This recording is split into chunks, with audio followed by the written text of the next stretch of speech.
اعوذ باللہ من الشیطان الرجیم بسم اللہ الرحمن الرحیم السلام علیکم ورحمۃ اللہ وبرکاتہ۔ ہم نے لاسٹ سبق میں یہ پڑھا تھا کہ کس طرح آپ صلی اللہ علیہ وآلہ وسلم نے یہود مدینہ کے ساتھ جو زبردست قسم کے معاہدے کیے، جبکہ آپ صلی اللہ علیہ وآلہ وسلم اپنے ساتھیوں کے ساتھ ہجرت مدینہ کر چکے تھے۔ تو اب یہاں مدینہ کی ریاست تشکیل پا رہی ہے۔ اب ساتھ ہی ساتھ کچھ مسلح کشاکش کا ٹاپک شروع ہو گیا، یعنی کس طرح سے اسی دور میں جب کہ ابھی بہت زیادہ اسٹیبلٹی نہیں آئی تھی، تو کس طرح سے مسلمانوں کے اوپر حملہ آور ہونے کی کوشش کر رہے تھے لوگ۔ تو آپ صلی اللہ علیہ وآلہ وسلم نے اس کے لیے کیا حکمت عملی تیار کی اور کیسے ان سب سے اپنے آپ کو اور اپنے ساتھیوں کو محفوظ کیا اللہ کے حکم سے، یہ ہم پڑھیں گے۔ تو ہجرت کے بعد مسلمانوں کے خلاف قریش کی فتنہ خیزیاں۔ پچھلے صفحات میں ہم پڑھ چکے ہیں کہ کفار مکہ نے مسلمانوں پر کیسے کیسے ظلم و ستم کے پہاڑ توڑے تھے، اور جب مسلمانوں نے ہجرت شروع کی تو ان کے خلاف کیسی کیسی کارروائیاں کی تھیں، جن کی بنا پر وہ اس بات کے مستحق ہو چکے تھے کہ ان کے اموال ضبط کر لیے جائیں اور ان پر بزن بول دیا جائے، یعنی اب جنگ کے سوا کچھ چارہ نہیں تھا۔ مگر اب بھی ان کی حماقت کا سلسلہ بند نہ ہوا اور وہ اپنی ستمرانیوں سے باز نہ آئے، بلکہ یہ دیکھ کر ان کا جوش غضب اور بھڑک اٹھا کہ مسلمان ان کی گرفت سے چھوٹ نکلے ہیں اور انہیں مدینے میں ایک پرامن جائے قرار مل گئی ہے۔ چنانچہ انہوں نے عبداللہ بن ابی کو اس کی اس حیثیت کی بنا پر ایک دھمکی آمیز خط لکھا کہ وہ انصار کا سردار تھا، اور عبداللہ بن ابی جو ابھی تک کھلم کھلا مشرک تھا اور اس کو یہ امید تھی کہ وہ انصار کا سردار بن کر مدینہ کی ریاست کا سربراہ بنے گا، لیکن وہ نہیں بن سکا، تو آپ صلی اللہ علیہ وآلہ وسلم کی آمد کی وجہ سے اس کے اندر خود بھی یہ جیلسی موجود تھی کہ اس کی سرداری ان کو مل گئی ہے، نعوذ باللہ، حالانکہ وہ تو خود ہی سردار ہیں۔ بہرحال اس کو ایک قریش نے خط لکھا، کیونکہ انصار اس کی سربراہی پر متفق تھے اور اسی دوران آپ صلی اللہ علیہ وآلہ وسلم کی تشریف آوری نہ ہوئی ہوتی تو اسی کو اپنا بادشاہ بنا لیتے۔ مشرکین اپنے اس خط میں عبداللہ بن ابی اور اس کے مشرک ساتھیوں کو مخاطب کرتے ہوئے دو ٹوک الفاظ میں کہتے ہیں کہ آپ لوگوں نے ہمارے صاحب کو پناہ دے رکھی ہے، یعنی ہمارے ساتھی نبی صلی اللہ علیہ وآلہ وسلم کو۔ اس لیے ہم اللہ کی قسم کھا کر کہتے ہیں کہ یا تو آپ لوگ اس سے لڑائی کیجئے یا اسے نکال دیجئے، یا پھر ہم اپنی پوری جمعیت کے ساتھ آپ لوگوں پر یورش کر کے آپ کے سارے مردان جنگی کو قتل کریں گے اور آپ کی عورتوں کی حرمت پامال کریں گے۔ اس خط کے پہنچتے ہی عبداللہ بن ابی مکے کے اپنے ان مشرک بھائیوں کے حکم کی تعمیل کے لیے اٹھ پڑا، اس لیے کہ وہ پہلے ہی سے نبی صلی اللہ علیہ وآلہ وسلم کے لیے اپنے دل میں رنج اور کینہ لیے بیٹھا تھا،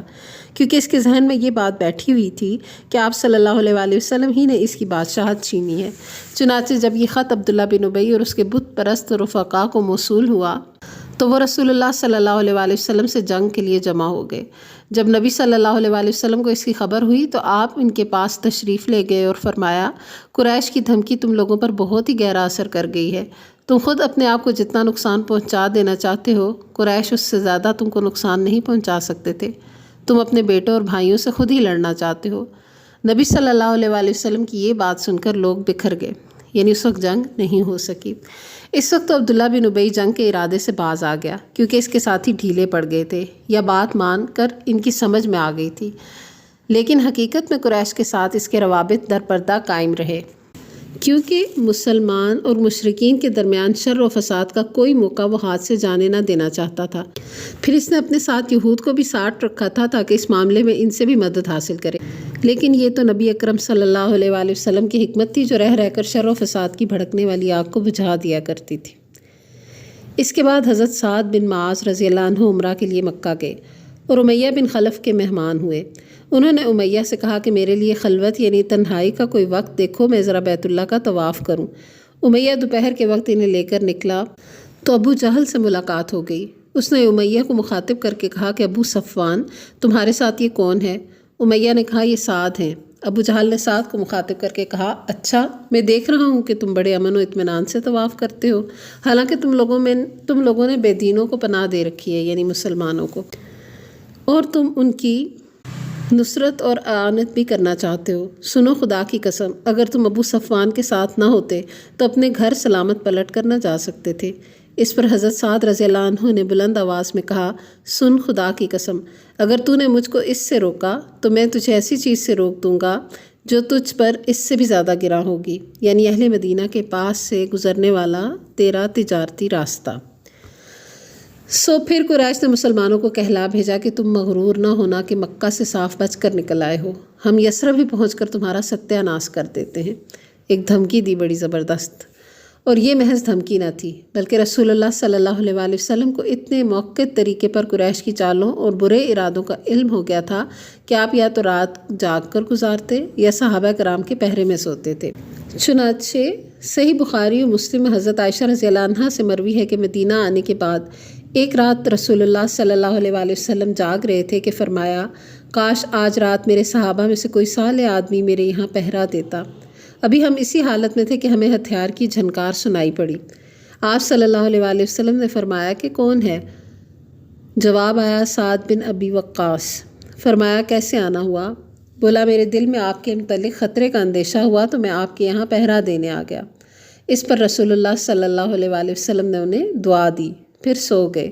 یہ بھی یاد رہے کہ پہرے کا یہ انتظام بعض راتوں کے ساتھ مخصوص نہ تھا بلکہ مسلسل اور دائمی تھا۔ چنانچہ حضرت عائشہ رضی اللہ عنہا ہی سے مروی ہے کہ رات کو رسول اللہ صلی اللہ علیہ وآلہ وسلم کے لیے پہرا دیا جاتا تھا، یہاں تک کہ یہ آیت نازل ہوئی، واللہ یعصمک من الناس، اللہ آپ کو لوگوں سے محفوظ رکھے گا۔ تب رسول اللہ صلی اللہ علیہ وآلہ وسلم نے قبے سے سر نکالا اور فرمایا، لوگوں واپس جاؤ، اللہ عز و جل نے مجھے محفوظ کر دیا ہے۔ پھر یہ خطرہ صرف رسول اللہ صلی اللہ علیہ وآلہ وسلم کی ذات تک محدود نہ تھا بلکہ سارے ہی مسلمانوں کو لاحق تھا۔ چنانچہ حضرت ابی بن کعب رضی اللہ عنہ سے مروی ہے کہ جب رسول اللہ صلی اللہ علیہ وآلہ وسلم اور آپ کے رفقا مدینہ تشریف لائے اور انصار نے انہیں اپنے یہاں پناہ دی تو سارا عرب ان کے خلاف متحد ہو گیا۔ چنانچہ یہ لوگ نہ ہتھیار کے بغیر رات گزارتے تھے اور نہ ہتھیار کے بغیر صبح کرتے تھے۔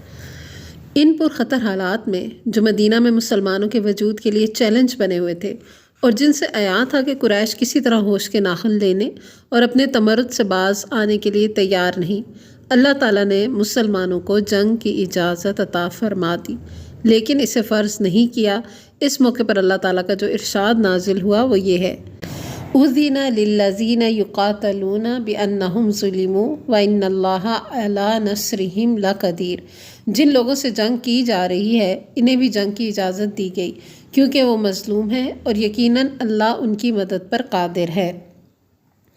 پھر اس آیت کے ضمن میں مزید چند آیتیں نازل ہوئیں جن میں بتایا گیا کہ یہ اجازت محض جنگ برائے جنگ کے طور پر نہیں ہے بلکہ اس سے مقصود باطل کے خاتمے اور اللہ کے شعائر کا قیام ہے۔ چنانچہ آگے چل کر ارشاد ہوا، الذین ان مکناہم فی الارض اقاموا الصلاۃ وآتوا الزکاۃ وامروا بالمعروف ونہوا عن المنکر، جنہیں ہم اگر زمین میں اقتدار سونپ دیں تو وہ نماز قائم کریں گے، زکوٰۃ ادا کریں گے، بھلائی کا حکم دیں گے اور برائی سے روکیں گے۔ صحیح بات جسے قبول کرنے کے سوا چارہ کار نہیں وہ یہی ہے کہ یہ اجازت ہجرت کے بعد مدینے میں نازل ہوئی، مکے میں نازل نہیں ہوئی۔ البتہ وقت نزول کا قطعی تعین مشکل ہے۔ اچھا، یہاں تک کا جو سبق ہم نے پڑھا ہے اس میں یہ بات سمجھ لیں کہ مکہ میں مسلمانوں کو جنگ کرنے کی اجازت نہیں تھی، وہاں ان کو مارا بھی جا رہا تھا، ان کے اوپر ظلم و ستم ہو رہا تھا، انہیں بہت شدید تکلیف دی جا رہی تھی، لیکن اللہ سبحانہ وتعالیٰ کی طرف سے مقابلے پر جنگ کی اجازت نہیں تھی۔ تو اتنے جو جنگجو قبائل کے لوگ بھی مسلمان ہو رہے تھے، اس عرب معاشرے کے لوگ، وہ بھی اللہ کی لگائی ہوئی اس پابندی کے ساتھ اپنے آپ کو بالکل پابند کیے ہوئے تھے اور بالکل کہیں نظر نہیں آتا کہ انہوں نے اس کے مقابلے میں کچھ کیا ہو۔ اور اس طرح سے اللہ سبحانہ تعالیٰ نے ان کی بہت سی تربیت کی اور بہت سا ان کو وقت ملا۔ وہ یہاں سے ہجرت کر کے اپنا سب کچھ چھوڑ کے، مال، اسباب، جائیداد، جب وہ مدینہ چلے جاتے ہیں اور جو کہ ایک اسلامی اسٹیٹ بن رہی ہے تو وہاں پر بھی اگر ان کو دھمکیاں ملتی ہیں اور ان کو جان کا خطرہ لاحق ہوتا ہے اور ان کے اوپر حملہ آور ہونے کا اندیشہ ہوتا ہے دشمنوں کا، کہ دشمن ان کے اوپر حملہ آور ہو جائیں گے، تو اب یہاں پر اللہ سبحانہ تعالیٰ کی طرف سے مسلمانوں کو اجازت ہو گئی کہ وہ اپنا ڈیفینس کر سکتے ہیں۔ اگر ان کے اوپر کوئی حملہ آور ہوگا تو پھر وہ جنگ کی اجازت اللہ کی طرف سے ان کو مل گئی۔ تیسری بات یہ پتہ چلتی ہے کہ جنگ کی یہ اجازت اس وجہ سے نہیں ملی کہ وہ ایک بادشاہی اختیار کرے، بس کہیں پہ بھی مسلمانوں کو یہ نہیں بتایا گیا کہ وہ جنگ کر کے بادشاہ بن کر بس ملکوں کے اوپر بادشاہی بنتے چلے جائیں، بلکہ ان کو یہ بتایا گیا کہ جب کوئی ملک فتح کرے، جب کوئی کہیں جنگ کا موقع آئے، جو کہ عموماً ڈیفینسو وارز ہی ہوتی رہی ہیں، اور اللہ کے بندوں کو اقتدار مل جائے تو پھر ان کا کیا کام ہے کہ وہ زمین پر نماز قائم کریں، زکوٰۃ ادا کریں، بھلائی کا حکم دیں، برائی سے روکیں، یعنی ایک سلامتی والا جو مذہب ہے اسلام، اس کے مطابق خود بھی چلیں اور دوسروں کو بھی اس کا حکم دیں، خود بھی ایسے ہی رہنما بنیں اور دوسروں کے لیے بھی ایسی مثال بنیں۔ تو جہاں کچھ ایسے لوگ بھی ہمارے ساتھ ہوتے ہیں کہ جو دین کو نہیں سمجھتے یا مسلمان نہیں ہوتے، تو وہ کسی ایک جنگ کے سین کو پکڑ کے یا کسی ایک حدیث کو پکڑ کے یہ سوچتے ہیں کہ شاید کفار کو مار دینا جنت میں جانے کا سبب ہے، یا مسلمان کافروں کے ساتھ بہت برا سلوک کرتے ہیں۔ ایسی بات نہیں ہے۔ اللہ سبحانہ وتعالیٰ نے یہاں ہم دیکھتے چلے آ رہے ہیں کہ کس طرح سے مسلمانوں کے ساتھ برا سلوک ہو رہا تھا، پھر اللہ نے ان کو حکم دیا اور وہ یہاں پر ہی وہ سب لوگوں کو چھوڑ کر جو ان کے ساتھ برا سلوک کر رہے تھے اور اپنا مال جائیداد بھی چھوڑ کر وہ ایک دوسری طرف چلے گئے جہاں وہ امن سے رہ سکے، لیکن وہاں بھی جب ان کو دھمکیاں ملی تو پھر ان کو جنگ کی اجازت ہوگی، اور یہ ٹوٹلی ڈیفینسو تھا۔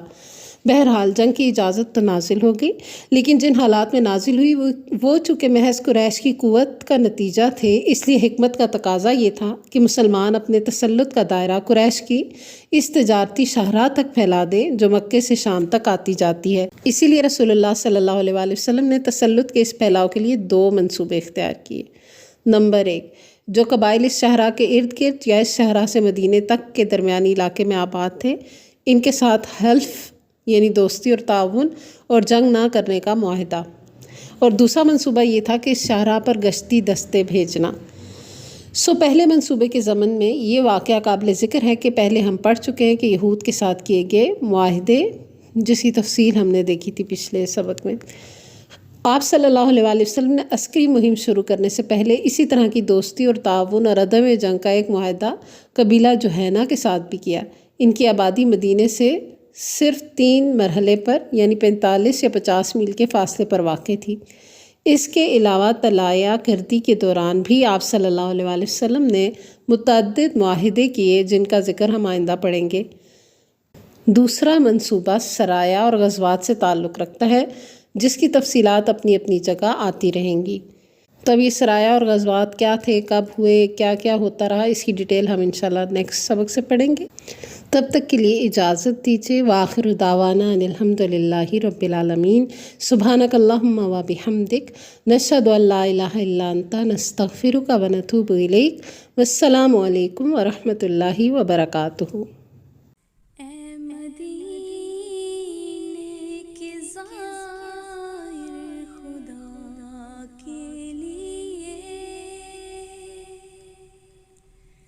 داستان سفر